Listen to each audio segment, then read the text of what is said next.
how to download Figma on MacBook. In this quick tutorial, I'll show you a step-by-step process. So let's start. First, open your browser and then search Figma on the search bar.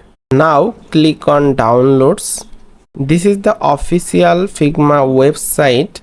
You can download Figma apps from here.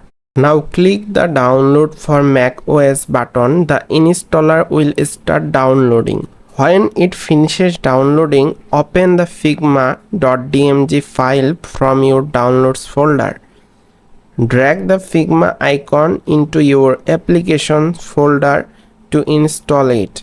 Now click on Figma from applications and it will start downloading the whole file. Now open Figma from Launchpad or the applications folder. Sign in with your Figma account and you are ready to start designing. And that's it. Figma is now installed on your MacBook. Happy designing!